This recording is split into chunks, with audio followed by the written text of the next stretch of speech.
En esta clase vamos a hablar sobre la conciencia en relación a la pirámide de Maslow. Alguno de ustedes habrá escuchado hablar sobre la pirámide de Maslow. Es una pirámide que hace referencia a una jerarquía de lo que serían las necesidades humanas. Pues sin darse cuenta, Maslow cuando planteaba esa jerarquía, estaba planteando sin darse cuenta, ¿no?, lo que serían como ciertos niveles de conciencia, ¿no? Entonces, Maslow, que era un psicólogo humanista, planteaba que nuestras acciones nacen de ciertas necesidades, las cuales podrían ser ordenadas en una jerarquía, ¿no? En esta jerarquía, a medida que se van satisfaciendo las necesidades más bajas, es como que van apareciendo necesidades más elevadas. Pero es como que cuando uno sacia una necesidad más baja, comienza a poner su conciencia en otra necesidad más elevada. ¿Esto qué quiere decir? Quiere decir que nuestra conciencia está en un constante proceso de crecimiento y expansión. Significa entonces que cuando vos satisfaces una necesidad, automáticamente aparece otra necesidad, ¿no?, en tu interior que busca en cierta manera ser llenada. Esas necesidades están diciendo sobre los aprendizajes que tiene cada uno en su interior, ¿no? Maslow plantea entonces cinco niveles en su pirámide, en su jerarquía, que podríamos decir que son los 5 niveles de conciencia, ¿no? Vamos a hacer una pirámide acá, ¿sí?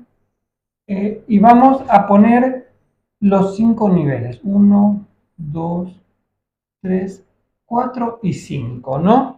Bueno, el nivel que vamos a trabajar ahora es el inferior.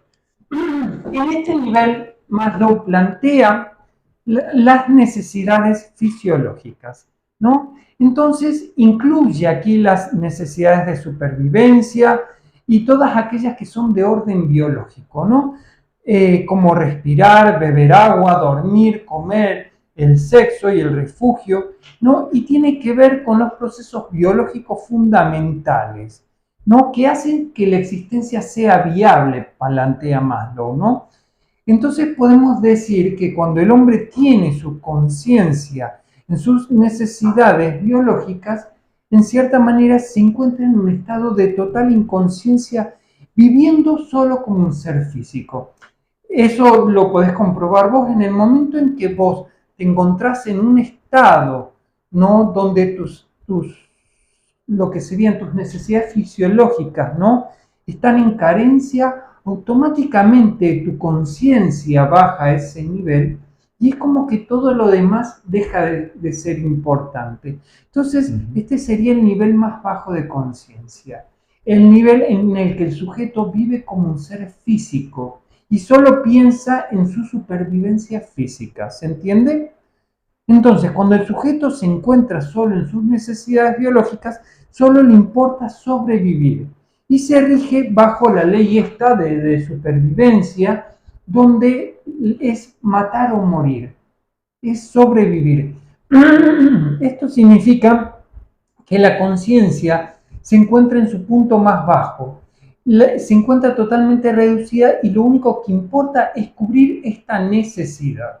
Esto significa que la conciencia no puede ver más allá de la necesidad que tiene, ¿no?, dentro suyo. Entonces, en este nivel de conciencia, Maslow, sin darse cuenta, está planteando que el otro no existe.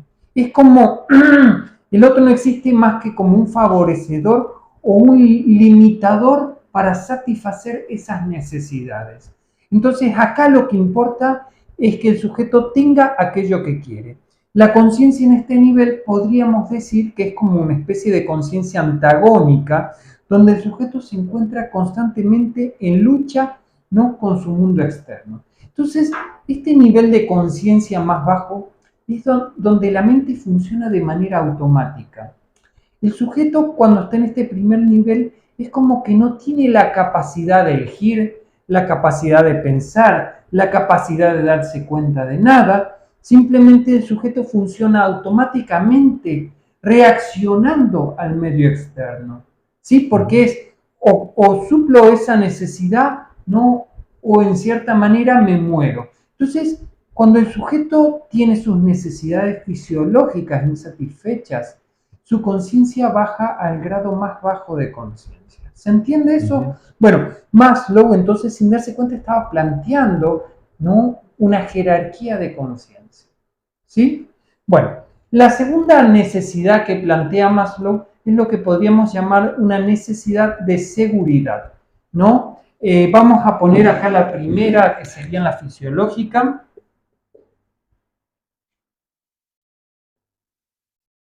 La segunda, que seguiría seguridad. La necesidad de seguridad, ¿no?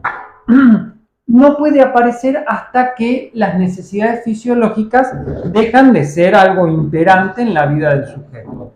Entonces, la persona, hasta que no tiene sus necesidades fisiológicas satisfechas, no va a buscar en cierta manera su necesidad de seguridad. Supongamos, ¿no?, que vos te vayas en cierta manera a la selva, ¿no? Entonces, ¿qué es lo más importante? Conseguir agua, comida, ¿no?, y dormir. Luego vienen las otras necesidades, ¿te das cuenta? Bueno, entonces en este segundo nivel plantea las necesidades de seguridad, ¿no? Y estas tienen que ver con la seguridad personal, el orden, la estabilidad y la protección, dice Maslow. Tiene que ver con las expectativas y las condiciones de vida que permiten desarrollarse, ¿no? Cuando hablamos acá, hablamos de lo que sería la seguridad física, el empleo, los recursos materiales que uno tiene, la familia, la salud, etcétera, ¿no? Es como que se refiere en cierta manera, ¿no? Cuando hablamos de necesidad de seguridad, se refiere a que la persona pueda tener su vida en un ámbito estable, ordenado, equilibrado, ¿no? Esto es muy importante cuando nosotros criamos nuestros hijos, ¿no? Porque en cierta manera nosotros tenemos que cuando no se satisfacen las necesidades fisiológicas, es como que en cierta manera la persona muere. Pero si la persona no satisface sus necesidades de seguridad, en cierta manera su mente no puede expandirse, ¿sí? Entonces es necesaria una seguridad física. Vos fíjate que cuando está en riesgo tu seguridad física, tu conciencia se retrotrae y volvés, ¿no?, como a esos miedos más profundos que hay en tu conciencia, y es como que entras en un estado de sobrevivencia, ¿no? Podríamos decir que en las necesidades fisiológicas uno se encuentra en un estado de supervivencia, ¿no? Y en las necesidades de seguridad uno como que si falta esto se encuentra en un punto de sobrevivencia, ¿no? Aquí es donde interviene el inconsciente biológico, podría decirse, ¿no? Ya que estamos aquí a ver, ¿cómo lo en una plantea? temática, digamos, relacionada a la biodescodificación. Sí, a ver, ¿cómo lo plantearías? Y bueno, justamente nosotros al no poder, al cierta forma, en estar tan conectados con nuestra naturaleza animal, en cierta forma a través de este inconsciente biológico, entonces Sí. tenemos ciertas necesidades y ciertos miedos y ciertas particularidades que nos hacen, que nos mantienen en cierta forma atados a este plano, digamos, biológico. Entonces aquí Claro. entraría todo lo que es seguridad, defensa, Sí. huida.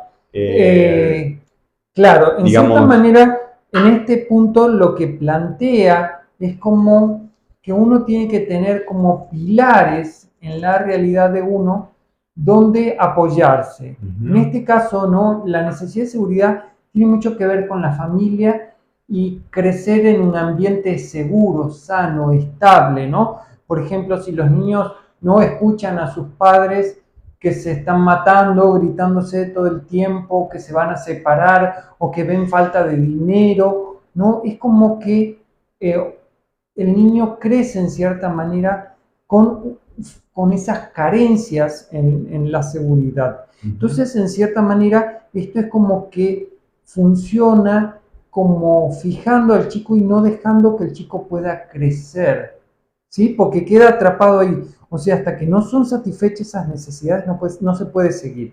Entonces, así como el primero está relacionado con la existencia física, el nivel de seguridad está relacionado con la existencia emocional. ¿Por qué? Porque cuando uno satisface la necesidad de seguridad, es como que las emociones se pueden como expresar, ¿sí? Si tu vida está en peligro, si tu existencia está en peligro, no, tus emociones no se pueden liberar, ¿sí?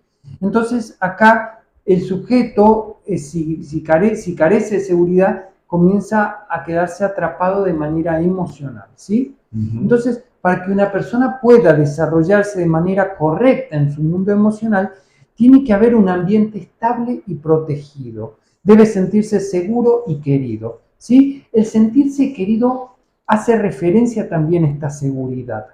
Porque si uno no se siente querido, no puede establecerse o no puede tener las bases o los cimientos para poder crecer, ¿no? Entonces, el sentirse querido y amado es parte de esas necesidades de seguridad para poder crecer, ¿no?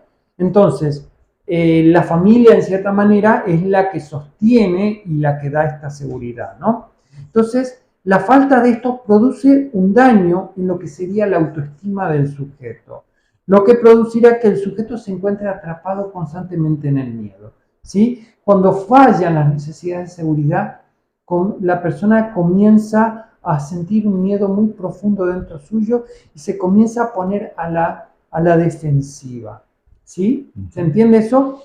Entonces, la falta de estabilidad produce que el sujeto se mueva en cierta manera a partir de los instintos más primitivos, ¿sí? Y no desde su parte que sería la más consciente, ¿no? Sino desde lo más primitivo de uno. Entonces, cuando la persona encuentra esa seguridad en el cariño, en el amor, ¿no? Es muy amplio esto de decir la seguridad, ¿no? Es muy amplio porque hablar de seguridad es decir, un ambiente seguro es un ambiente donde uno siente que lo quieren, que lo aman. Entonces, en cierta manera, acá podemos ver como la dicotomía que se produce entre el amor y el miedo, ¿no? El amor como esa cosa estable y segura, ¿no? Y el miedo justamente como una ruptura a la seguridad, que te pone en ese estado de sobrevivencia, ¿no? Entonces, la falta de seguridad siempre está relacionada con el miedo y pone al sujeto también en una posición de lucha, es como una guerra de constante conquista y ataque, ¿sí? Entonces, la persona que siente que le falta la seguridad internamente, instantáneamente entra en un estado y en una posición de lucha.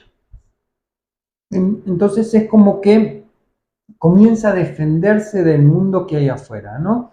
Entonces, cuando falla la seguridad se puede ver una búsqueda de poder y de control de la vida del sujeto. Nosotros podemos verlo en cada persona, ¿no? Cuando hay traumas en la seguridad, cuando una persona no tuvo los pilares en su vida que la han hecho sentir segura y estable, en cierta manera busca ese control y ese poder del mundo externo, porque percibe en cierta manera la realidad de manera peligrosa, ¿no? Entonces todos a tu alrededor son aliados o enemigos, porque uno se encuentra en una posición de guerra contra el exterior. ¿Por qué? Porque justamente no es como si uno estuviera en una guerra, ¿no? Siente como que no tiene esa seguridad, ¿sí? Entonces, si tu vida comienza a estar en peligro, automáticamente tu conciencia se restringe y queda limitada solo a eso. Por eso tomamos esto de Maslow para que las personas puedan entender que su conciencia se expande y se achica de acuerdo a la necesidad, ¿sí? Si la persona, en cierta manera, está centrada en una necesidad de supervivencia o de sobrevivencia, la conciencia se reduce y se centra solo a eso. Todo lo demás deja de importar. Entonces, es como esta jerarquía de Maslow en cierta manera, es como una jerarquía. Si vos te pones a ver, cuando uno está en las necesidades fisiológicas, no puede ver nada, su conciencia está ahí, ¿no? Cuando en las necesidades de seguridad uno puede ver un poquito más arriba, ¿no? Entonces es como que la conciencia se puede achicar o se puede como ampliar. Siempre que hablamos del miedo, ¿no? O si hablamos de alguna enfermedad emocional, estamos haciendo una retracción de la conciencia, ¿sí? ¿Se entiende eso? Entonces, la seguridad es la base para la estabilidad emocional. Cuando falla esta cuestión de la seguridad, vamos a tener muchos conflictos emocionales. ¿Se entiende eso? Cuando hay una estabilidad emocional, los conflictos pueden ser dirigidos, encaminados, curados. La persona puede crecer de manera subjetiva. Entonces, si el sujeto no tiene esa seguridad y esa estabilidad, en cierta manera no puede desarrollarse en los demás ámbitos de su vida. Entonces, acá es como muy importante que haya una legalidad. Sin darse cuenta, Maslow está planteando algo muy grande que él tal vez no lo supo dimensionar, y es que en cierta manera esta seguridad es como una legalidad social, ¿no? Si falla esta legalidad social, es como que la persona siente que no, de que el mundo no la protege o de que no se encuentra segura, de repente comienza a transgredir la legalidad. Cuando la persona entiende la legalidad y la acepta en su interior, siente una seguridad y una estabilidad. ¿Se entiende? Esto es un pilar muy fuerte para el psiquismo porque, en cierta manera, la legalidad exterior se constituye en la legalidad interior, ¿sí? Lo que nosotros vemos siempre es que todo lo que hay afuera, nosotros lo internalizamos, ¿sí? Entonces, si la persona vive en su realidad exterior con una falta de seguridad, es como que falla la legalidad interior. ¿Qué significa? Es una persona, ¿no?, que no solo transgrede las limitaciones sociales. Entonces nosotros tenemos el que roba, el que mata, el que esto, el que lo otro, y nosotros lo condenamos con nuestra visión de que esa persona es una persona mala. Pero en realidad no vemos que toda persona que transgrede la ley, que rompe la ley, ¿no?, o que en cierta manera tiene problemas con su legalidad interna, es porque en cierta manera faltaron esos pilares de seguridad, de estabilidad en su vida, ¿sí? Si nosotros crecemos en una villa donde nos estamos matando a tiros, es obvio que yo voy a crecer con un miedo y una inseguridad muy fuerte dentro mío. Voy a tratar de establecer un yo, un ego muy fuerte, y esa legalidad exterior va a ser transgredida. Y en mi interior no voy a poder terminar de formar una legalidad que me deje tranquilo. O sea, la legalidad interior es para que nosotros nos quedemos estables y tengamos emociones estables. Acá, cuando falla la seguridad interior, nosotros tenemos emociones disruptivas. Emociones difíciles, duras, graves, ¿no?, importantes. Entonces, esta legalidad interior, en cierta manera, es la base para que el sujeto se constituya. Si vos tuviste, por ejemplo, una niñez, ¿no?, llena de amor, de cariño, de seguridad, en cierta manera vas a poder seguir adelante. Si no, es como que uno se queda en este punto, ¿no?, y no puede terminar de estructurarse subjetivamente, ¿sí? Cuando la persona se siente contenida entonces en la seguridad, porque esa es la base, ¿no?, de esto, puede crecer. ¿Se entiende esto? Entonces, la familia y las instituciones son las encargadas de velar por esta situación. Luego tenemos en el tercer nivel lo que serían las necesidades de afiliación. En las necesidades de lo que podríamos decir de afiliación que plantea Maslow, ¿no?, esta toma sentido cuando las anteriores han sido en cierta manera satisfechas, ¿no? Esto tiene que ver con que la persona comienza a buscar afuera, ¿no?, vínculos afectivos, no comienza a trascender el ámbito individual para establecer vínculos con el entorno social. Entonces, aquí es donde el sujeto comienza a salir de su individualidad, porque cuando el sujeto se siente inseguro, se retrotrae sobre sí mismo, ¿sí? Vos siempre miralo en los pacientes en cierta manera, cuando sienten miedo o inseguridad, se encierran en sí mismos. Y cuando el paciente se siente seguro, no se abre hacia vos. Entonces nosotros cuando vemos un paciente que tiene miedo de hablar o que no, tenemos que ver, bueno, acá hay una falla en la seguridad. Fallaron los pilares familiares, falló en cierta manera los sostenes. Entonces estamos viendo que esa persona no tuvo esa estructura firme donde apoyarse. Entonces no se abre al mundo social, se queda encerradita, ¿no? Entonces, cuando hay una falla en la seguridad, el sujeto se retrae en sí mismo y no puede crecer. Cuando se cierra eso, cuando el sujeto pasa las necesidades de afiliación, ¿no? Estas tienen que ver más con el deseo de relacionarse, de pertenencia, tiene que ver con que las relaciones son el mayor ámbito de experiencia y de aprendizaje. El sujeto entonces comienza a aprender a partir de las relaciones exteriores, ¿no? Es como que hay un mundo de aprendizaje ahí afuera, ¿sí? Entonces, es aquí donde el sujeto comienza a expandir su mundo externo. Crece a partir de las relaciones, de los aprendizajes de las otras personas, ¿no?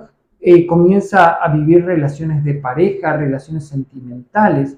Cuando vemos que una persona, por ejemplo, no tiene relaciones sentimentales, amorosas o emocionales, tenemos que volver al punto anterior y decir, acá hay una falla, no en la seguridad.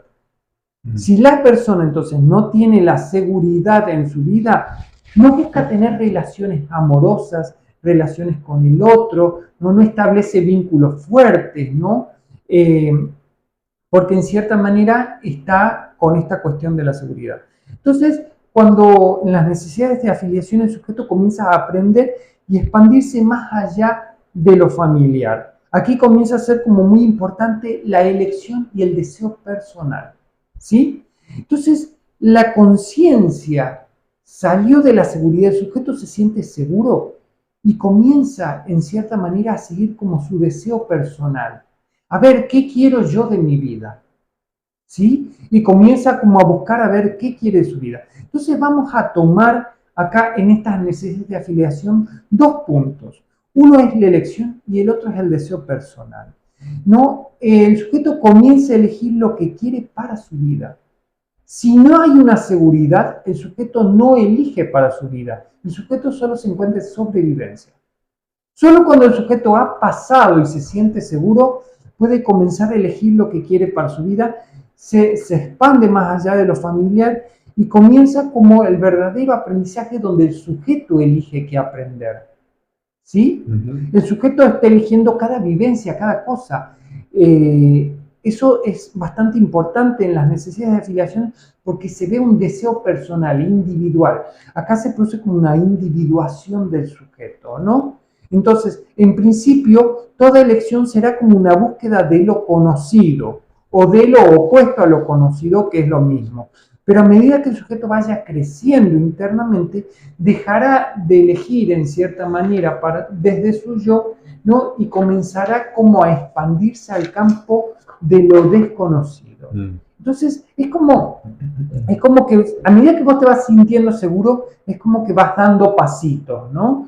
Y las necesidades de afiliación llegan cuando el sujeto ya siente que tiene seguro acá, ¿no? Esto es seguro, entonces comienza a expandirse alrededor y comienza a elegir, a probar, a experimentar, a vivir, ¿no? Una persona que tiene miedo de aprender, de experimentar o de vivir, es una persona entonces con fallas en la seguridad, ¿sí? En la seguridad nosotros vemos que lo más importante es el deseo de los otros, ¿sí? Encajar en el deseo de los otros. Entonces, a medida que el sujeto va entrando en las necesidades de afiliación, es como que va abriendo su panorama, comienza a cuestionarse, a aprender nuevas ideas, a conocer nuevas cosas, y ahí es donde su mente se comienza a expandir, ¿no? Y es ahí donde el sujeto se vuelve un sujeto totalmente social. Entonces, en cierta manera, el sujeto ve todo lo que hay en el exterior y quiere todo lo que hay en el exterior, ¿sí? Esto, en cierta manera, hace que las elecciones del sujeto estén centradas en perseguir todos esos deseos. Y lo gracioso es que todos esos deseos son como deseos colectivos. Entonces, aquí se puede ver que el sujeto comienza a vivir como un estado de insatisfacción constante. ¿Por qué comienza a vivir en un estado de insatisfacción constante? Porque quiere todo aquello que ve. No sé si te pasó en algún momento de, bueno, la persona ve en el exterior y quiere esto, y quiere el otro, y quiere el otro, ¿no? Las necesidades de afiliación no está relacionado a todo un ambiente social, entonces es como que ve que hay como carencias, ya no carencias de seguridad, sino carencias en su deseo. Siente que no puede tener tal y cual cosa. Entonces comienza a perseguir, ¿no? Como esos ideales o esas cosas, ¿no? En su vida, pero en cierta manera su conciencia está totalmente insatisfecha. Su conciencia está está persiguiendo sus deseos, ¿no? Entonces, la persona se comienza a llenar de deseos, ¿no? Porque comienza a querer todo lo que hay en el exterior y queda como atrapada en el exterior. Es como que en cierta manera, mientras las personas más buscan el exterior, más vacía se siente, ¿no? Ya vamos a llegar a la quinta que tiene que ver con esto como lo que va pasando después. Esto es un proceso que van pasando todas las personas con su conciencia, ¿sí? Entonces, a medida que vas teniendo la seguridad, vas buscando la afiliación. Esto lo podemos ver, las necesidades de afiliación son las más comunes en la sociedad. Es como que es la que más tienen las personas. Si a vos te llega un paciente, generalmente el paciente está conflictiva en su cuestión de la seguridad interna. Las personas, ¿no? Que están un poquito con su conciencia más enfermita ahí abajo, y los que están trabajando en sus necesidades de afiliación, ¿no? Que están totalmente insatisfechos y llenos de deseos, ¿no? ¿Se entiende eso? Entonces, aquí el sujeto quiere todo lo que el otro tiene, todo lo que el otro quiere, entonces se vuelve un sujeto ambicioso. Entonces, esta ambición del hombre, en cierta manera, consiste, ¿no? Se vuelve como una especie de limitación en la conciencia. Porque la persona comienza a querer, y no se da cuenta lo que tiene o la vida que le corresponde. Entonces es una persona infeliz con su vida. ¿Te das cuenta de eso? Entonces, las necesidades de afiliación, en cierta manera, comienzan a ser como a generar este deseo, esta insatisfacción y esta ambición en el sujeto que lo van como enfermando, ¿sí? Entonces, aquí el sujeto reemplaza, y se produce un cambio muy importante, reemplaza la seguridad por la ambición, ¿no? Lo que muchas veces lo lleva a querer evadir la legalidad interna, que sería la legalidad moral de uno, a decir, bueno, voy a trascender para tener lo que yo quiero, o la externa de hacerle trampa un poquito al sistema para lograr lo que uno ambiciona, ¿no? Entonces, el sujeto en su necesidad de afiliación, de querer del otro, ¿no? En cierta manera se vuelve un sujeto insatisfecho y lleno de deseos. ¿Se entiende eso? Vos dijiste que a medida que la persona va ganando seguridad, sí, empieza a volverse como ambicioso. Sí. Entonces, seguridad en este caso no sería sinónimo de conciencia, digamos, ¿no? Por eso no, es como que la conciencia es como se va ampliando a medida que va subiendo la pirámide. Yo menciono esto porque, digamos, generalmente solemos escuchar por ahí o estamos atrapados en un paradigma en el cual creemos que necesitamos hacer cosas para sentirnos seguros, ¿no? Sí. Como, por ejemplo, no sé, tener un super trabajo, tener mucho dinero o, no lo sé... Ahí fíjate que se están mezclando las necesidades de afiliación con la de seguridad. ¿Sí? Porque en realidad no necesitas eso realmente, pero crees que eso realmente es necesario porque lo ves en el exterior, ¿no? ¿Te das cuenta? Claro. Entonces podría decirse que a medida que un sujeto va ganando seguridad, se va volviendo más ambicioso. Sí, a medida que uno siente que tiene un medio seguro, va como expandiendo su yo. Animándose a dar más el siguiente pasito. Sí, puedo más. Ajá. Puedo más. Entonces el yo, ¿no? Que hemos hablado del yo en contraposición del sujeto, de decir, el yo quiere todo, ¿no? El yo no se conforma, ese yo quiere lo que hay a su alrededor, ¿no? Y el problema es que acá el yo se vuelve social. Eso significa que el yo comienza a ser afectado por todo lo que hay afuera. Entonces yo ya no quiero solo lo que mi mamá y mi papá querían. Ahora quiero todo lo que la sociedad quiere.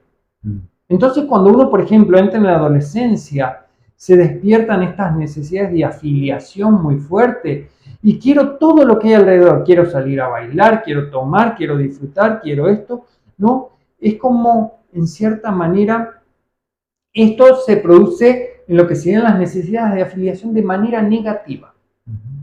La necesidad de afiliación de manera positiva, o sea, cuando la persona ha tenido la seguridad, la estabilidad y ha hecho el proceso correcto, la necesidad de afiliación genera vínculos fuertes en las amistades, en los afectos, relaciones duraderas, intimidad sexual con amor, ¿no? Entonces, los vínculos exterior se vuelven en cierta manera un campo de batalla con lo que el sujeto tiene adentro. Entonces es como que en cierta manera uno comienza, cuando el yo se vuelve social, comienza a poner en la sociedad todo lo que uno tenía adentro, pero eso se potencia, porque el deseo ya no solo es de nuestros padres, sino que es el deseo de todos.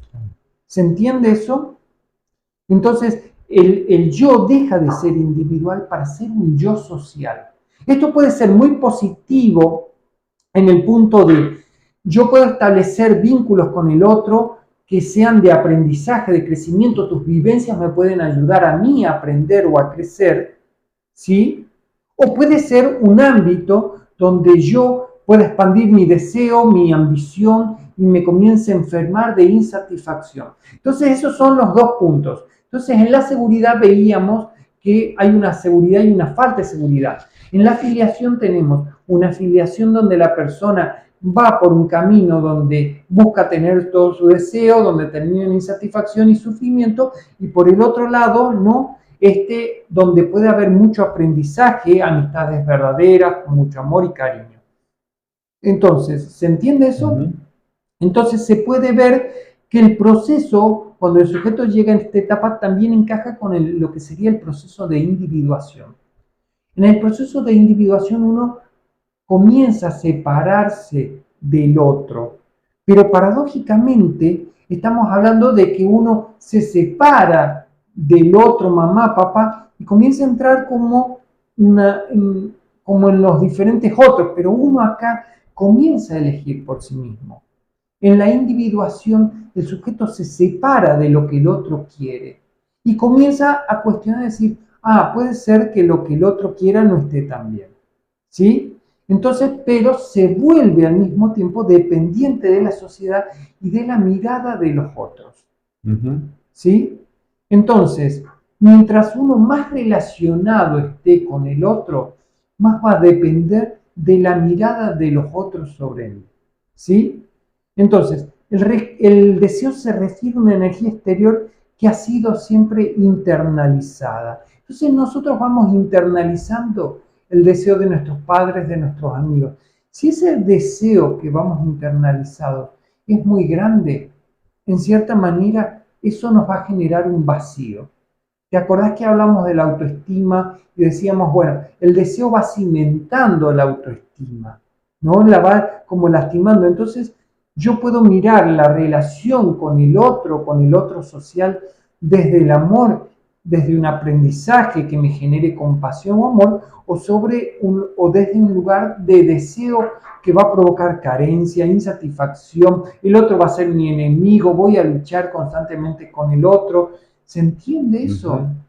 Bueno, entonces lo importante es que el yo se comienza a volver un ser, un yo social, ¿sí? Que depende de la sociedad. Cuando pasamos al cuarto, nosotros vamos a tener acá lo que serían las necesidades de reconocimiento. En las necesidades de reconocimiento, ¿no?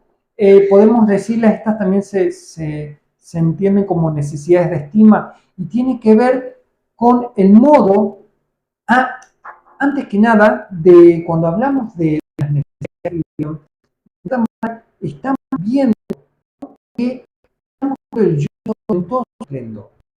No como conciencia, ¿no?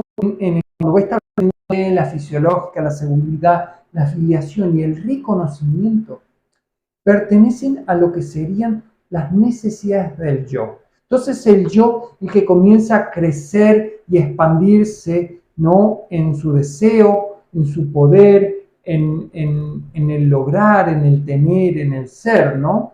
¿Te acordás que hablábamos mucho del yo? ¿No? Y el yo era como la conciencia como puesta en el exterior.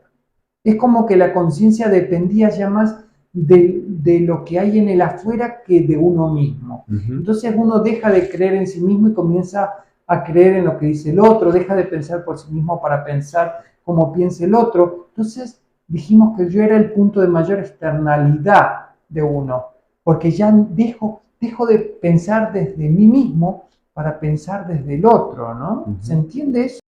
Por eso es la paradoja de la individuación. Es una paradoja porque justamente yo me voy volviendo un ser individuo, pero al mismo tiempo estoy totalmente afectado por el otro y por el deseo del otro. Esta es la paradoja que, bueno, supongo que la tendrán que resolver en algún momento. Entonces, en las necesidades de reconocimiento se puede ver, ¿no? Y se las conoce como necesidades de estima. Y tiene que ver con el modo en que nos valoramos a nosotros y nos valoran los demás, ¿sí? Según Maslow, las necesidades de reconocimiento, ¿no? Según él, fortalecen la autoestima. Pero bueno, nosotros vimos que no era así. El reconocimiento entonces hacia la propia persona, el logro personal, a sentirse valioso en esta sociedad. Entonces, cuando estas necesidades no son satisfechas, las personas se sienten inferiores y sin valor, ¿sí? Yo, en cierta manera, no estoy de acuerdo con esto, lo que plantea Maslow, porque sería el camino contrario, ¿no? En cierta manera es como que ese reconocimiento que el sujeto busca, en cierta manera en el exterior, es el reconocimiento que no tiene en su interior. Entonces, en cierta manera, la carencia de amor sería la que lleva a este reconocimiento, a esta búsqueda de ser querido, valorado socialmente. Una persona que siente amor, que siente contención, que se siente bien internamente, no, que se siente plena, no necesita sentirse valiosa ni reconocida, ni que el otro la apruebe. Entonces, Maslow, en cierta manera, en este estudio que hizo a un montón de gente, porque le aplicó esta prueba a un montón de gente para ver cuáles eran las necesidades más importantes de las personas, ¿no? En cierta manera, él tenía unos parámetros de los cuales él pensaba que esto era así, ¿no? Pero, en cierta manera, la persona cuando sale de la necesidad de afiliación y busca la necesidad de reconocimiento, comienza también a expandir su conciencia, ¿no? Entonces, el aumento de la búsqueda de reconocimiento, en cierta manera, es como que aumenta el narcisismo. ¿Te acuerdas cuando hablábamos de la autoestima y el narcisismo? Bueno, aumenta el narcisismo. Entonces, vamos a poder observar que a medida que el sujeto va obteniendo este reconocimiento, ¿no? Vamos a ver que se vuelve como insuficiente, cada vez quiere más, ¿no? Y a medida que el sujeto busca mayor reconocimiento, va como disminuyendo su autoestima, ¿sí? Entonces podemos ver que los logros, el estatus, el reconocimiento social son guiados por cada vez mayor deseo del sujeto. Entonces, cuando la persona ha llegado en cierta manera, ¿no?, a ambicionar tanto en la necesidad de afiliación, en cierta manera comienza como a buscar siempre ese reconocimiento. Nosotros vemos que cuando una persona logra mucho en su ámbito físico, social, es como que comienza a querer ser, como a lograr cierto estatus, a tener ese reconocimiento, ¿no? Pero sí estamos de acuerdo que luego de que el sujeto estructura su yo, busca como aumentar el tamaño de su yo y expandirse por medio del reconocimiento, del logro, de la fama, de la gloria, ¿no? Entonces, mientras el sujeto más tenga, más buscará tener. Sería un proceso totalmente inverso, ¿no?, al crecimiento interior. Sería inverso, pero nos lleva a lo mismo. ¿Por qué? Porque es expansión de todas maneras.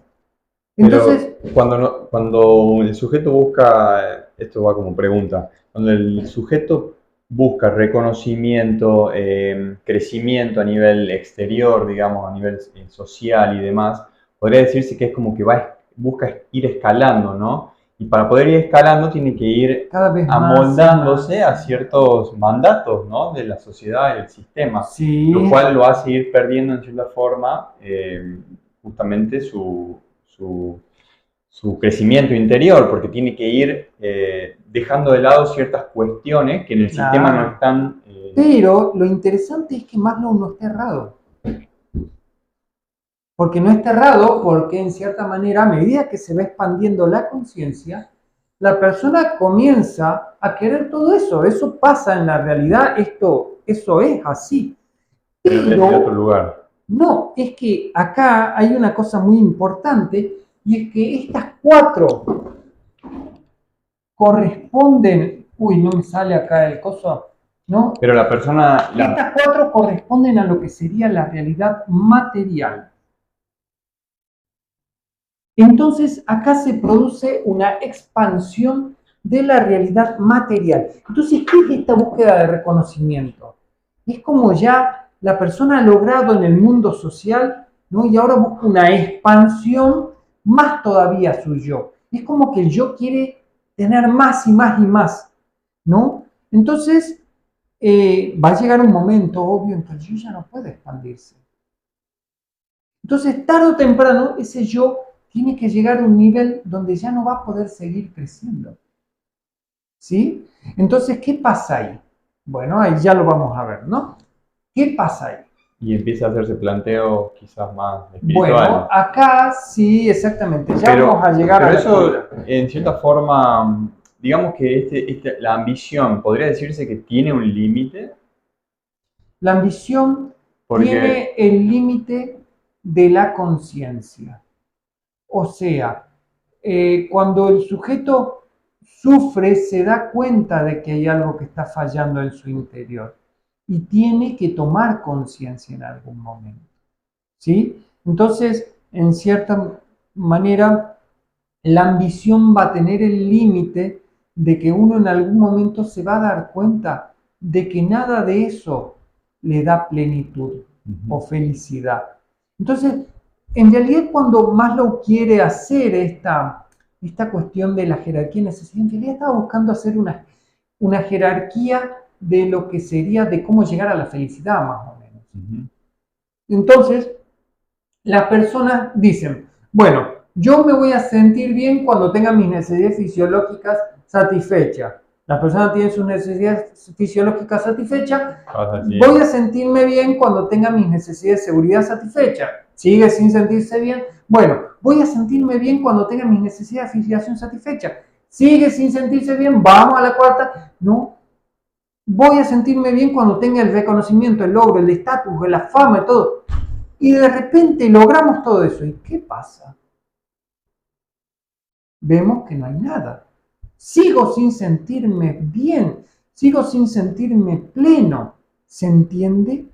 Entonces, la búsqueda de reconocimiento lleva a que el sujeto pueda expandirse en el mundo físico, pero no puede expandirse interiormente, no puede tomar conciencia, no puede aprender. ¿Entendés? Entonces, a mayor reconocimiento, en cierta manera, la persona menos conciencia puede tener, ¿no? Entonces se atrapa, como vos decías, en patrones externos en una ilusión que le hace sentir que eso que hace tiene valor. ¿Sí? Claro. Entonces, mientras el sujeto más atrapado está en el mundo social, más cree que está valorado por el otro. Pero nosotros sabemos que mientras más está relacionado con el otro, en cierta manera más atrapado está, menos feliz va a ser. Entonces la fórmula de la felicidad es inversamente proporcional a la expansión del yo y a la relación con el otro. Entonces el sujeto, a medida que va buscando reconocimiento, va buscando esa valoración y se vuelve cada vez más dependiente. ¿Entendés? Y comienza a buscar tener valor. Por ejemplo, que vos te vuelvas youtuber ahora, ¿no? Y sientas que te ponen 2 likes, 100 likes, 20.000 likes, de repente es como que vos querés más y más y más. Y eso como que te atrapa en una ilusión de crees de que eso es igual al amor. Lo que en realidad es lo opuesto.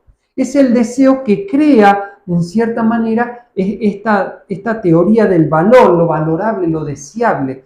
El valor no puede ser compatibilizado con el amor. O sea, vos no buscás ser valorado si sentís amor dentro tuyo. ¿Sí? Pero qué largo que es el camino hasta que la persona se dé cuenta de que la mayor parte de su sufrimiento deviene de toda esta situación, ¿no? Entonces, pero en cierta manera este poder social, esta expansión del sujeto tiene su límite, ¿sí? Entonces esto sería como toda la búsqueda del sujeto en el mundo material. ¿Qué es lo que dijimos que era el yo? Era la conciencia del sujeto puesta en el mundo material. A esta conciencia del sujeto puesta en el mundo material le llamamos yo. Estos 4 pertenecen al yo. Entonces llega un punto donde el sujeto puede lograr todas estas 4 cosas. ¿Y qué se da cuenta? De que sigue siendo infeliz. Está vacío. De que está vacío. Todas esas 4 producen enfermedad. ¿Sí? Entonces, cualquiera de esas que esté funcionando de manera incorrecta produce enfermedad. O sea, lo que produce la enfermedad en el sujeto es que el sujeto no se encuentra, que no pueda vibrar su conciencia de manera elevada. Entonces, toda enfermedad es una falta de conciencia, nos muestra que hay una falta de conciencia. Entonces, acá vemos en la quinta, acá le pone Maslow la autorrealización.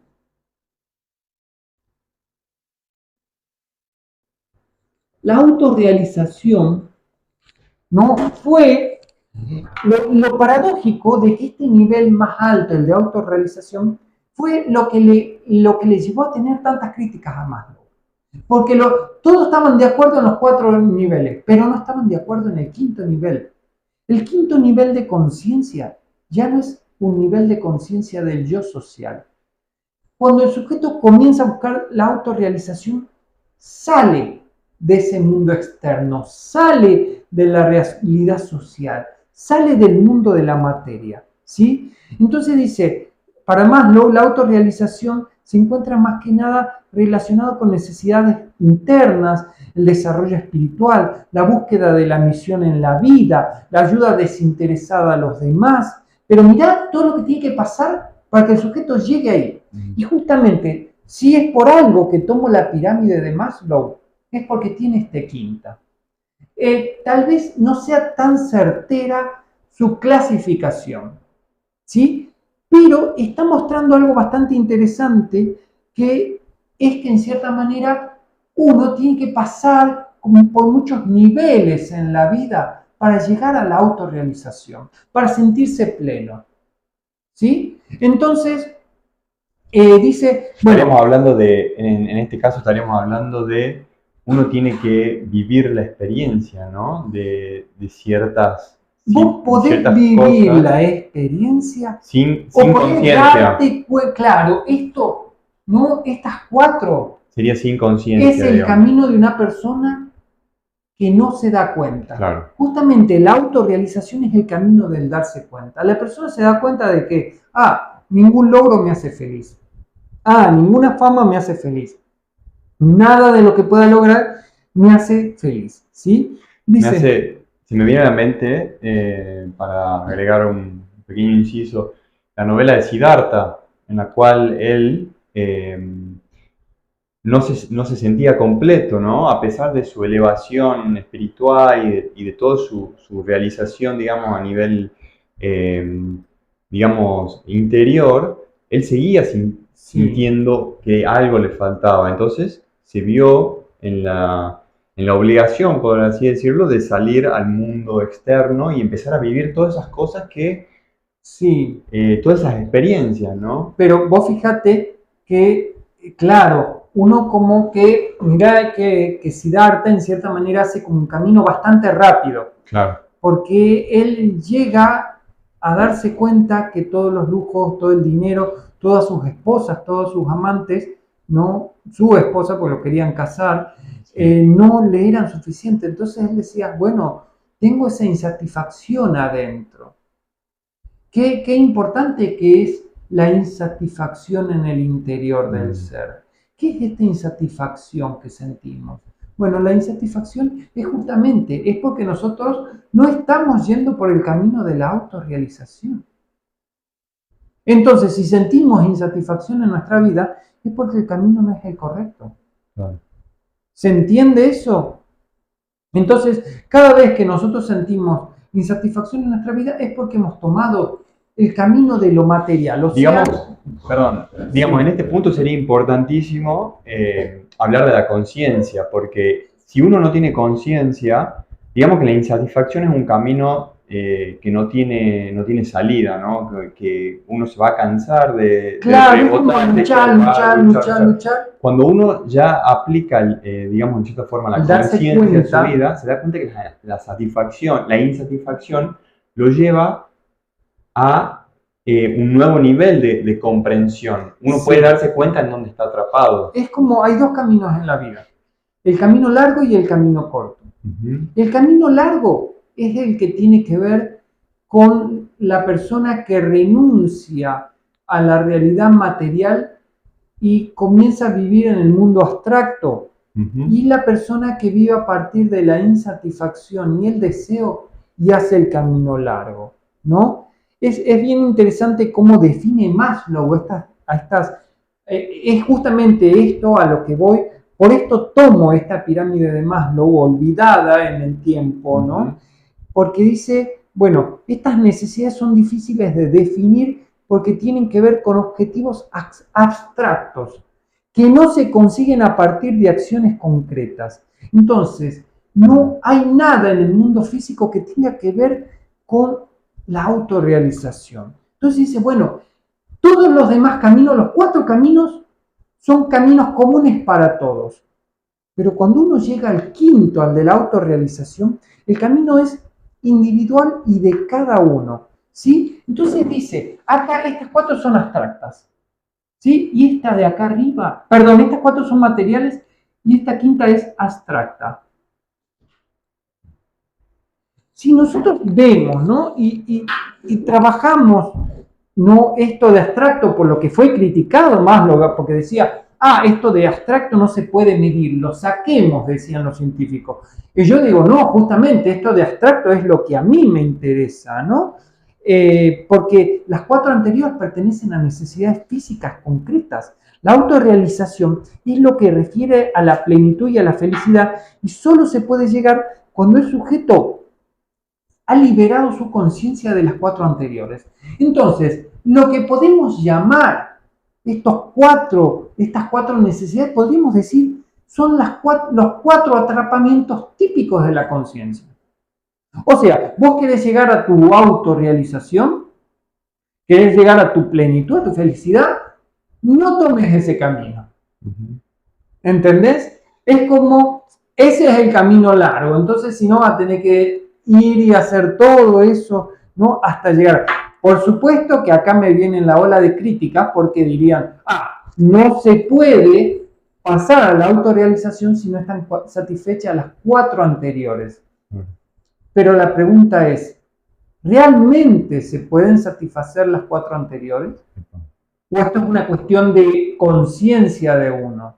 Por eso te preguntaba si es que había un límite realmente para todo esto. Yo a lo que voy viendo es como que la persona puede pasar toda su vida llegando hasta el cuarto. De hecho, una persona que llega al cuarto es como que busca expandirse en el mundo. Quieren ser políticos, gobernantes, dueños de empresas, quieren conquistar el mundo, quieren tenerlo todo y siguen siendo personas vacías e infelices, ¿no? Entonces, yo supongo que la persona piensa, bueno, cuando yo tenga, recién voy a poder ser feliz. Pero es como que la realización material, en cierta manera, no va de la mano con la autorrealización individual de cada uno, ¿no? Entonces son como diferentes, ¿no? Entonces podemos observar que el yo se forma siempre del exterior o del mundo concreto y la conciencia siempre lo va a dejar atrapado y afuera. Cuando el yo encuentra su máximo potencial, ¿no? Ve que su vida es totalmente insatisfactoria, así como pasó con Siddhartha, ¿no? Y aquí es donde comienza a hacer una inversión, ¿sí? Comienza a buscar más allá de la realización material. Es en esta buscar más allá de la realización personal donde el sujeto comienza a encontrarse con este camino de la autorrealización. El camino de la autorrealización, lamentablemente, Maslow lo pone como el último. Para mí sería el primero. ¿Se entiende? Si yo tuviera que dibujar, pondría las pirámides así. Entonces pondría la pirámide de la realización material, ¿no? Y la pirámide de la realización, ¿no? O de la autorrealización, le pongamos acá y le puso abstracta, ¿no? O la felicidad o la plenitud. Entonces es como que la persona puede llegar al máximo, pero hay un nudo, hay acá algo, ¿no? Entre estas dos que lo separa y que el sujeto tiene que hacer como una reinversión. Es como que todo eso que construyó en el yo tiene que comenzar como a caerse a pedazos, ¿sí? Y es ahí donde el sujeto comienza a abrirse a lo que hay más allá, ¿no? Porque en cierta manera el sujeto estaba atrapado en ese yo y no podía buscar más allá de ese yo, ¿no? ¿Te das cuenta o no? ¿Lo podés ver? Entonces es ahí, en este proceso de autorrealización, donde el sujeto comienza verdaderamente a conocerse a sí mismo. En el sujeto que buscaba la afiliación, el reconocimiento, la seguridad, siempre estaba en una relación con el otro, ¿sí? La autorrealización, la conciencia comienza a trascender al yo. ¿Cómo lo vemos en nuestros pacientes a esto? ¿No? Esto lo vemos cuando el paciente, por ejemplo, no hace referencia solo a su yo, ¿no? Cuando hace, suponete, en las terapias hablan de mi mamá, mi papá, mi tío, mi abuelo, que me pasó, que no me pasó, que esto, que lo otro. Toda esa sesión vos te estás dando cuenta que hace referencia a su mundo material. Entonces vos ya ves que la persona no se encuentra en su autorrealización. Cuando de repente se desdibuja el otro de la escena del sujeto, el sujeto se comienza a cuestionar otras cosas. Comienza a cuestionarse el porqué del más allá de todo este mundo que nosotros conocemos, ¿no? Esto es como, ¿qué hay más allá de todo esto? Es ahí donde se abre la conciencia. ¿Sí? ¿Se entiende eso? Entonces, mientras que el yo quiera, el yo desee, es como que la realización, la autorrealización y la plenitud son imposibles. Porque en cierta manera, las cuatro son como situaciones de carencia. ¿Te das cuenta? La conciencia en los cuatro se encuentra en una situación de carencia donde el sujeto dice, me falta, me falta, me falta. Claro. Y cuando llega la autorrealización, el sujeto dice, pero siento que no me falta nada. ¿Se entiende? Es ahí donde se comienza a producir la reinversión. ¿Por qué toma Maslow?